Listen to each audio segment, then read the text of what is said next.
Hello and welcome back to my channel. इस series में आज मैं डिस्कस करूंगा फिर से हिमाचल प्रदेश के इतिहास में ज़िलेवार इतिहास के हम लोग डिस्कस करेंगे। वैसे अगर बात की जाए ये हिस्ट्री का पार्ट है हिमाचल प्रदेश की। ज्योग्राफी हमने कंप्लीट कर दी थी हिमाचल प्रदेश की और कुछ हमने इतिहास के बारे में भी थोड़ा बहुत पढ़ा था। तो अब हम इसी सीरीज़ को आगे करते हुए मैं आज डिस्कस करूँगा हिमाचल प्रदेश का ज़िलेवार इतिहास। तो इसमें जो मेजर पॉइंट्स होंगे हम वही डिस्कस करेंगे जो इसमें इम्पोर्टेंट पॉइंट्स हों। एक बार फिर से मैं हिमाचल प्रदेश के मैप को आपको शो करना चाहता हूँ क्योंकि जैसे ही हम लोग आगे बढ़ेंगे तो जब हम इतिहास का डिस्कस करेंगे हिमाचल प्रदेश के अलग अलग ज़िलों के हम लोग अलग अलग हिस्ट्री पढ़ेंगे तो ऐसे में एक बार फिर से हमारे माइंड में अगर मैप हो तो सही रहेगा।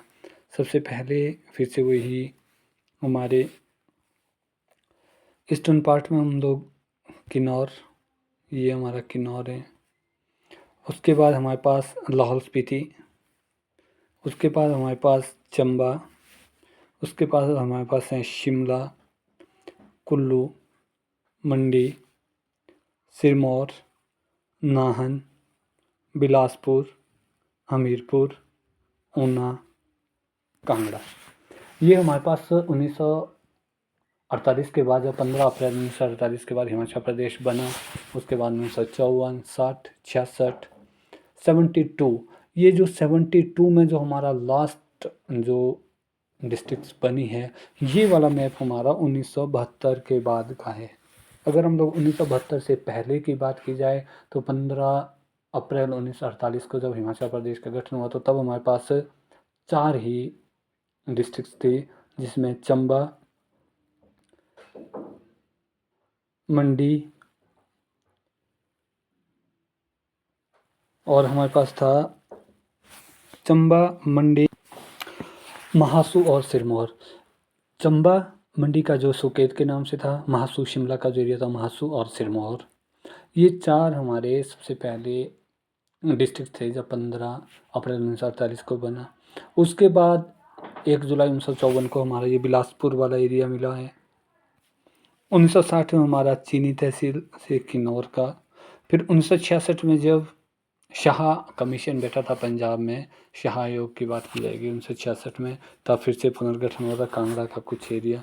ये हम लोग तब पढ़ेंगे जब प्रशासनिक हिस्ट्री में हम लोग एक बार फिर से प्रशासनिक हिस्ट्री सेपरेटली पढ़ेंगे तब मैं फिर से बताऊंगा। शुरू में भी मैंने बताया था कि कब कब हमारे पास लेजिस्लेटिव असेंबली की जो सीट्स हैं उसमें परिवर्तन होता है, ये सारा मैंने शुरू में बता दिया था एक बार, लेकिन एक बार फिर से बताऊंगा जब हम लोग प्रशासनिक इतिहास के बारे में फिर से पढ़ेंगे उसमें डिस्कस करेंगे। पर आज मैं शुरू करूंगा अब हमारा जो हिस्ट्री ऑफ हिमाचल प्रदेश है जो डिस्ट्रिक्ट वाइज है उसमें मैं थोड़ा मैं तो इम्पोर्टेंट पॉइंट ही डिस्कस करूंगा जो मैंने नोट्स में बनाए हैं, इसी के आधार पर हम लोग आगे स्टडी करेंगे। तो मैं अभी अपने नोट्स को ओपन करता हूँ।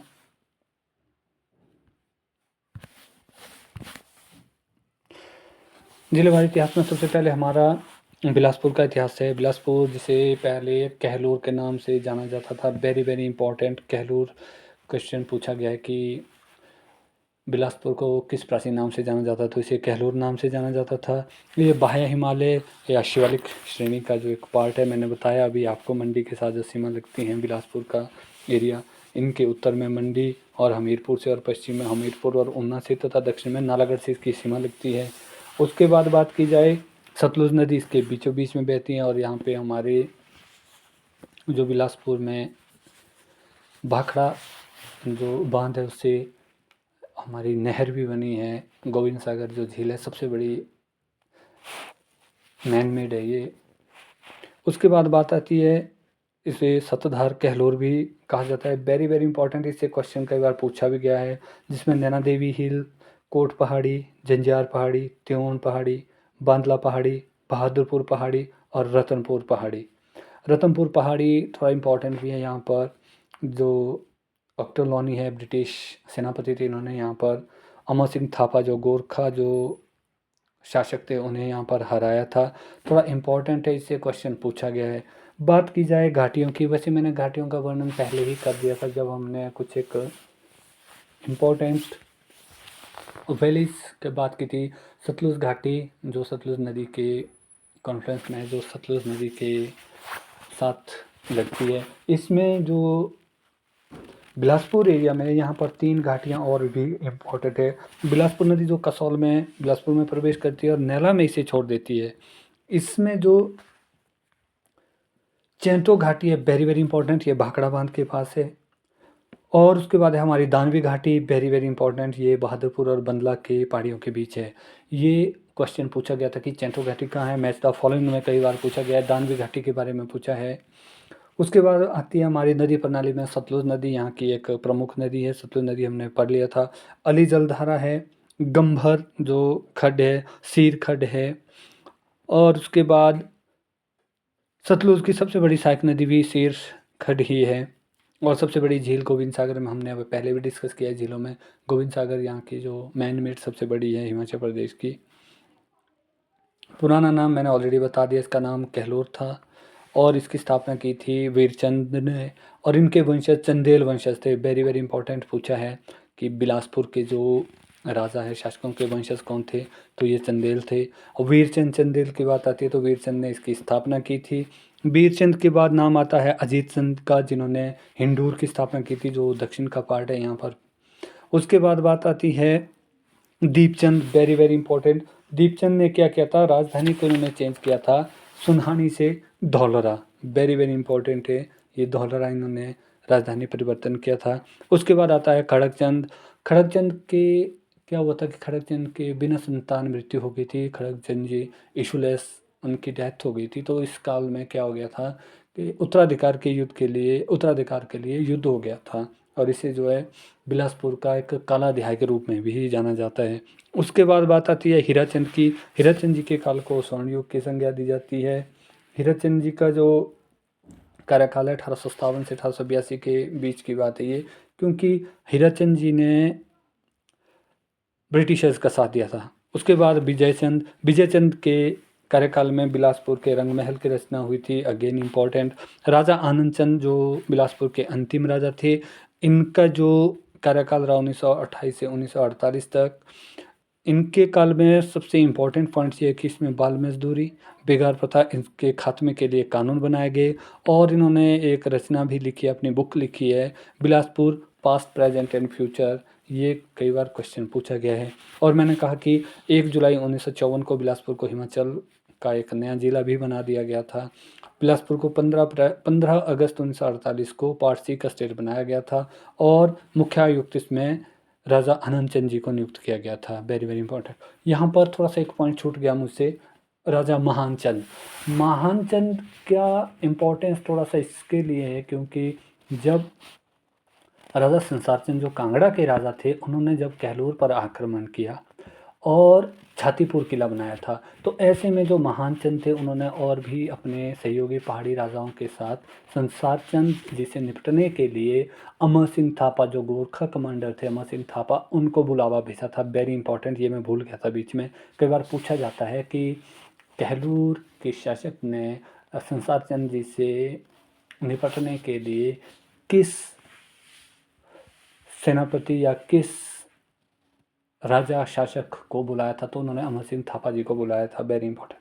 अगर बात की जाए यहाँ के इकोनॉमी की, अर्थव्यवस्था की बात की जाए, अर्थव्यवस्था में 2-3 चीज़ें थोड़ी सी इंपॉर्टेंट है यहाँ पे। सबसे बड़ी और मोस्ट इंपॉर्टेंट है वो है हमारा मत्स्य पालन केंद्र देवड़ी में है, जो एशिया का सबसे बड़ा मछली प्रजनन केंद्र है। 1961-62 में बनाया गया था। इसके अलावा यहाँ पर जो बरमाना में सीमेंट फैक्ट्री है, सीमेंट उद्योग की बात की जाए तो बरमाना में यहाँ पर सीमेंट उद्योग है। बात की जाए कंदरौर पुल, क्वेश्चन पूछा जाता है कई बार। कंदरौर पुल यहाँ का एशिया में सबसे ऊंचे पुलों में से एक है।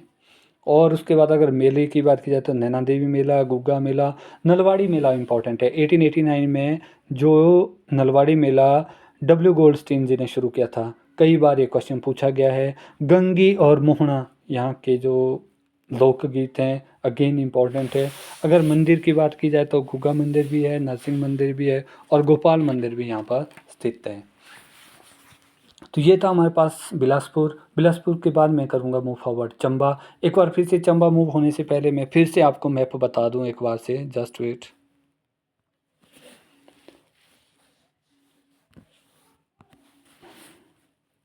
ये है हमारा चंबा का एरिया, ये Chamba very very important.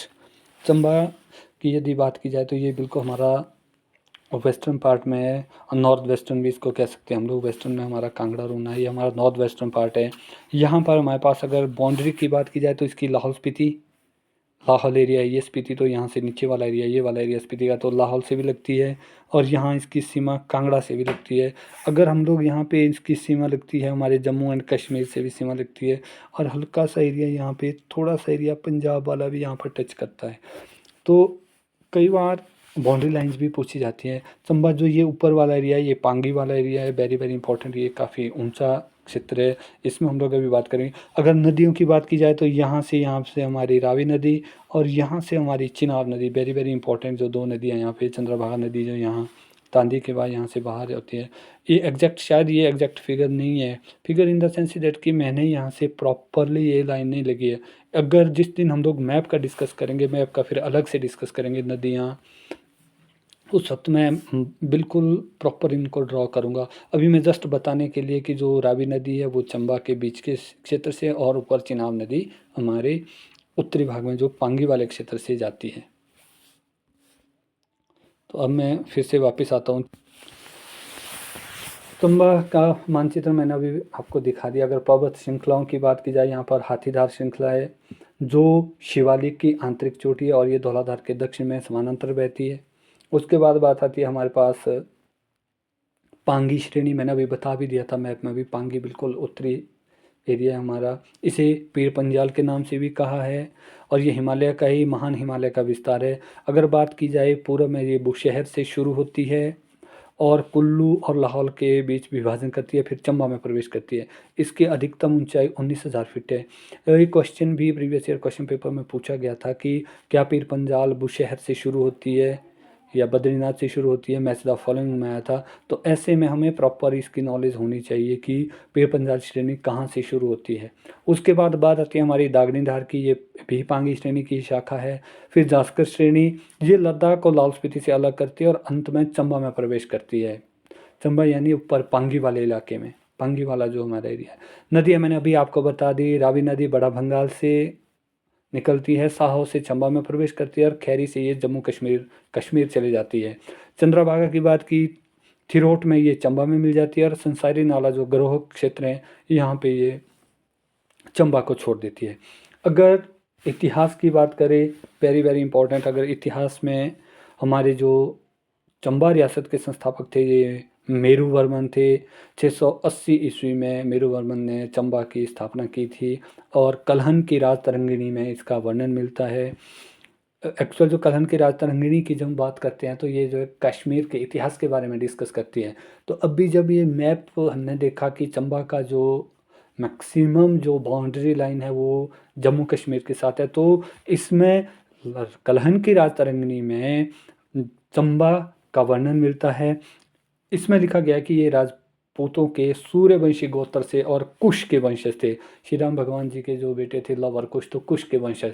Again ये भी कई बार क्वेश्चन में पूछा गया है। चंबा का इतिहास काफ़ी इंपॉर्टेंट है, चाहे आप लोग सांस्कृतिक विरासत के बारे में कहें, चाहे आप लोग चंबा रूमाल, चंबा चुक, या आप लोग हाइड्रो इलेक्ट्रिक प्रोजेक्ट, चमेरा जल विद्युत परियोजना, किसी भी पर्सपेक्टिव से देखें तो चंबा के इतिहास काफ़ी इंपॉर्टेंट है।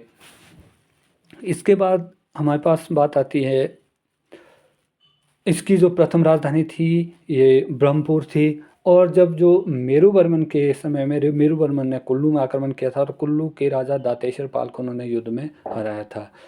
अगर बात की जाए मंदिर की तो मेरुवर्मन ने मणिमहेश मंदिर, लक्षणा देवी मंदिर, गणेश मंदिर और नरसिंह मंदिर बनाए थे। धर्मेश्वर मंदिर भी जो यमराज जी का मंदिर है वो भी बनाया था। और इनके जो कार्यकाल में जो माहिर शिल्पकार थे वो थे गुग्गा।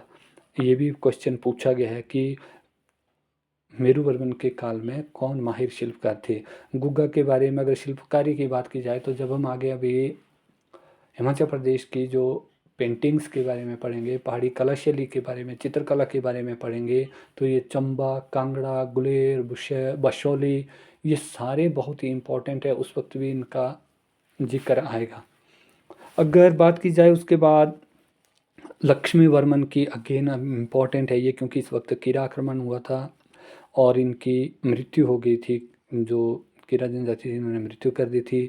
मूशन वर्मन इसलिए इम्पोर्टेंट है क्योंकि लक्ष्मी वर्मन की जो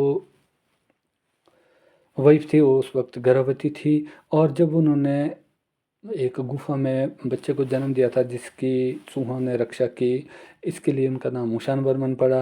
ये लिखा है यहाँ पे मैंने कि लक्ष्मी वर्मन निसंतान मृत्यु हो गई थी, परंतु रानी जो उनकी थी गर्भवती थी और उन्होंने गुफा में जन्म दिया। और जब बाद में आश्रय के लिए इन्होंने सुकेत में आश्रय लिया था। ये क्वेश्चन इतना ही पूछा जाता है कि मूशान वर्मन और लक्ष्मी वर्मन की जो मृत्यु हुई थी और मूशान वर्मन जब रानी गर्भवती थी और उन्होंने गुफा में जन्म दिया। उसके बाद बात आती है Sahil Varman, again important figure of history of Chamba. Mushan Varman बहुत ही प्रतापी राजा थे और सबसे प्रतापी राजा माने जाते हैं ये चंबा के वंशजों में। वो जब निसंतान थे तो वहाँ पर 84 योगी आए, घूमने आए थे, तो उन्होंने वरदान मांगा था इनसे 10 पुत्रों का, और उनके फिर 10 पुत्र हुए और एक पुत्री हुई। पुत्री का नाम था चंपावती, और वेरी वेरी इंपॉर्टेंट, चंपावती के नाम से ही चंबा शहर की स्थापना की थी राजा ने। Very very important. उसके बाद एक और कहानी है वेरी वेरी इंटरेस्टिंग, कि जो चंबा में जो श्रौथा स्ट्रीम है जिसमें जो पानी सुरंग, जो जलधारा को सुरंग के रास्ते लाना था, तो वो पानी नहीं चढ़ पा रहा था उस जलधारा में। तो ऐसे में कई बार कई जगह लिखा गया है कि सपना देखा था। कई बार ये कहते हैं कि किसी ब्राह्मण ने बताया था कि ये जो जलधारा है रानी की कुर्बानी मांगती है। तो ऐसे में रानी ने वहाँ पर कुर्बानी दे दी थी। वेरी वेरी इंपॉर्टेंट, उनकी याद में सुही मेला लगता है जो बच्चों और महिलाओं के लिए ही है। उसके बाद बात आती है अगर मंदिर निर्माण की, तो उन्होंने लक्ष्मी नारायण मंदिर, विष्णु मंदिर, चंद्रशेखर मंदिर, चंद्रगुप्त मंदिर और कामेश्वर मंदिर बनवाया था।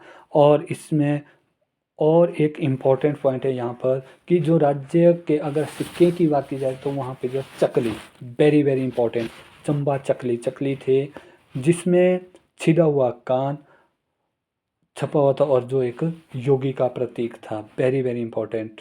और जो 84 योगियों की याद में भरमौर में 84 छोटे छोटे मंदिर भी बनाए गए हैं। Again very very important. Yugankar Varman के बारे में कई बार प्रश्न पूछा जाता है कि इन्होंने कौन सा मंदिर बनाया था। तो इनकी जो पत्नी है इनका नाम था त्रिभुवन रेखा देवी, इन्होंने नरसिंह मंदिर की मुरम्मत करवाई थी और राजा ने ईश्वर गौरजा गौरी शंकर का मंदिर बनवाया था। ये मंदिर यहाँ पे बहुत ज़रूरी है क्योंकि कई बार फिर एग्जामिनेशन में जब हम एग्ज़ाम हॉल में होते हैं तो हम कंफ्यूज हो जाते हैं कि मेरू वर्मन, साहिल वर्मन और युगांकर वर्मन, इसमें हम लोग हल्के से कंफ्यूज हो जाते हैं। तो आपने ध्यान रखना है कि इन तीनों में कौन कौन से मंदिर किस किस ने बनवाए हैं। उसके बाद बात आती है हमारे पास गणेश वर्मन। इसमें इनके जो कार्यकाल है इसमें प्लेट में पता चलता है कि चंबा जो परिवार है यहाँ सिंह उपनाम का प्रयोग भी होता था। प्रताप सिंह बर्मन, इसके लिए इम्पोर्टेंट है ये क्योंकि ये बताना यहाँ ज़रूरी है। मैंने यहाँ पे अपने नोट्स में ऐड नहीं किया है ये प्रताप सिंह बर्मन। तो इस जो प्लेट है यहाँ पे, प्लेट से पता चलता है कि इस परिवार में सिंह नाम का भी प्रयोग होता था। उसके बाद बात आती है हमारे पास पृथ्वी सिंह 1641। अगेन इम्पॉर्टेंट है ये। इन्होंने ये जो पृथ्वी सिंह थे ये मंडी और सुकेत की अगर बात की जाए, मंडी सुकेत जो राज्य, मंडी और सुकेत की सहायता से ही उसने अपना राज्य प्राप्त किया था। जो जनार्दन जी की मृत्यु के कारण जो नूरपुर के शासक थे उन्होंने अपने अधीन कर लिया था। उसको प्राप्त करने के लिए उन्होंने मंडी और सुकेत की सहायता ली थी और इन्होंने राजकीय कार्यालय कोठी चुराहा में बनाई थी। उसके बाद इनके कार्यकाल में जो वर्मन उपनाम था ये पूरी तरह से हटा दिया गया था।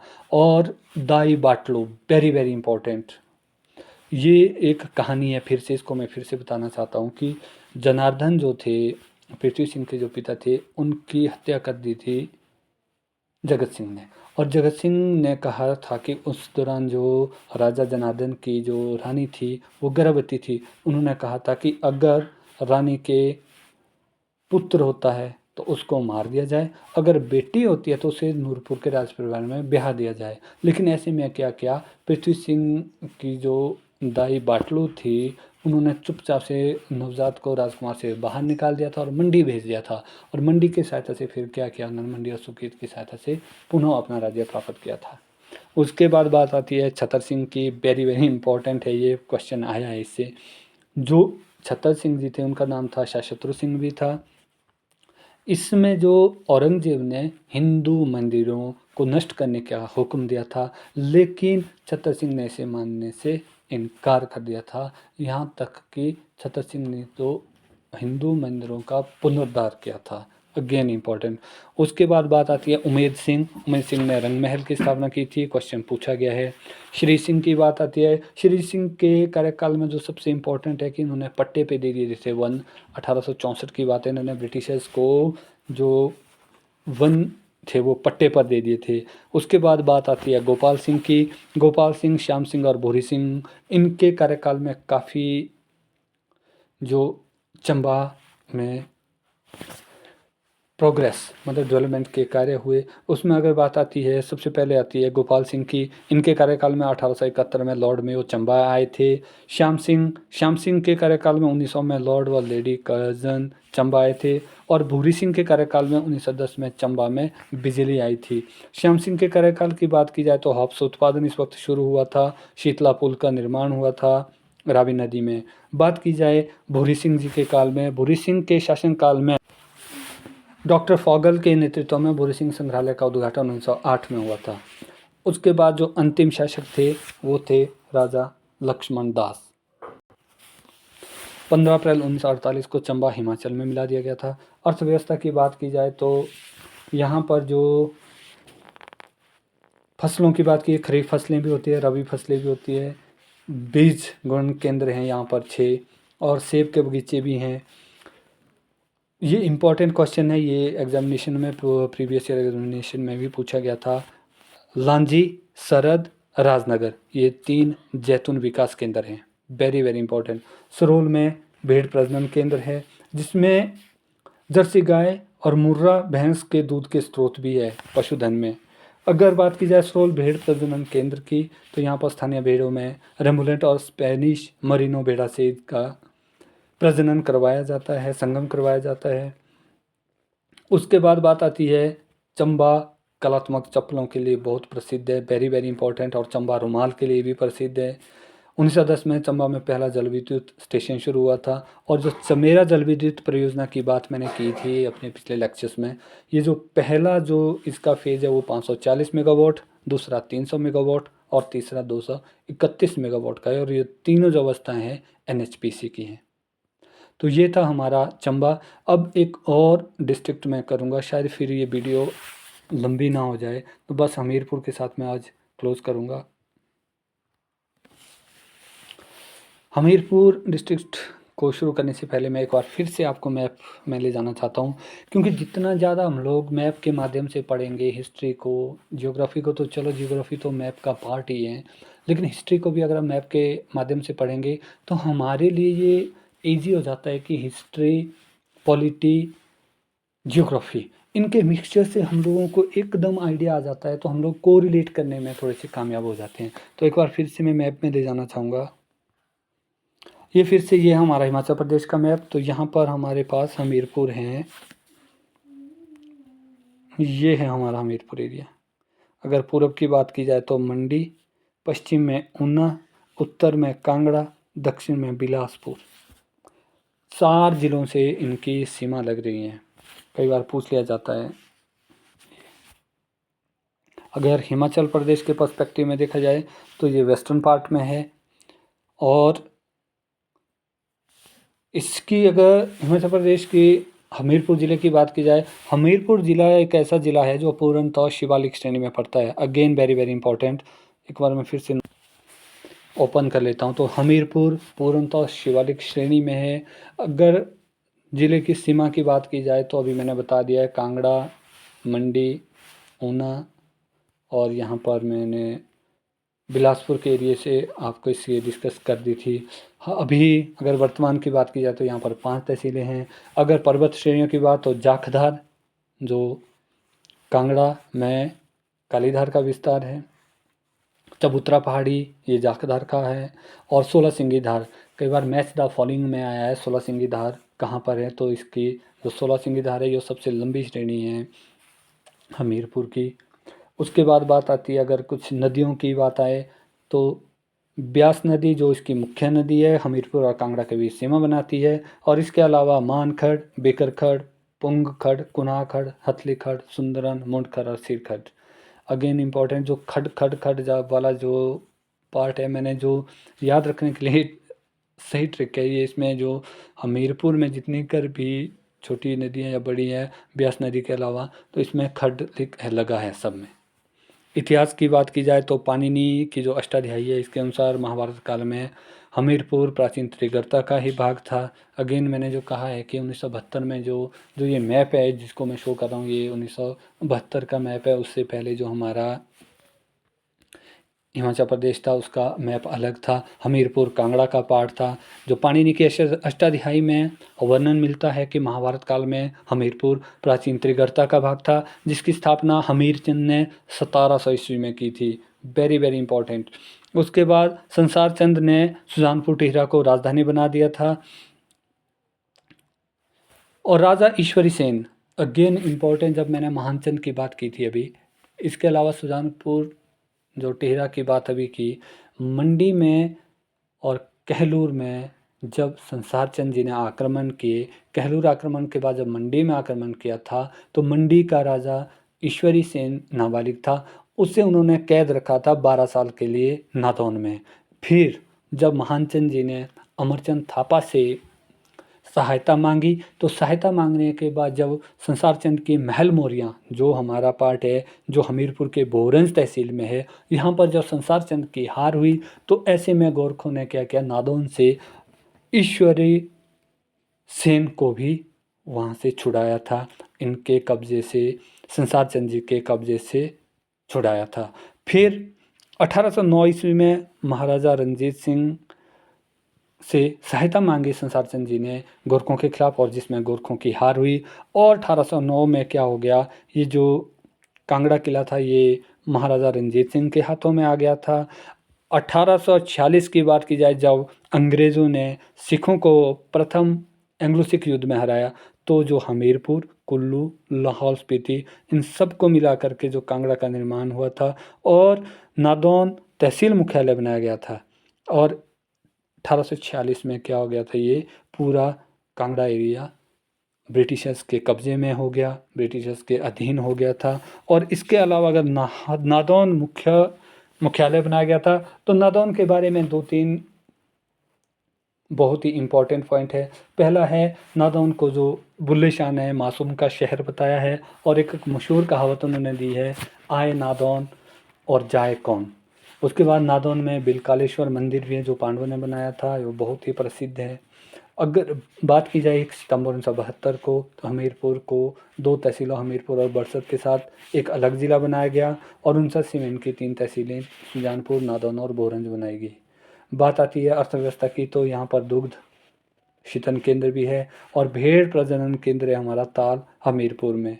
उसके बाद बात आती है ऐतिहासिक स्थल जो यहाँ पर है हमारा टिहरा सुजानपुर, ये ब्यास नदी के तट पर है।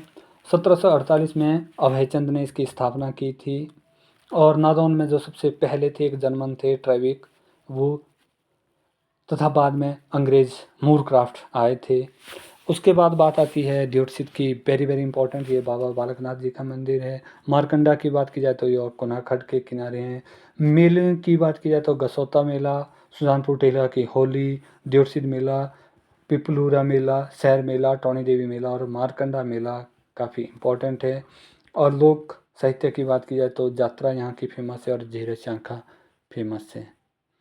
तो ये था हमारे पास 3 जो हमारे ज़िले थे इसका इतिहास।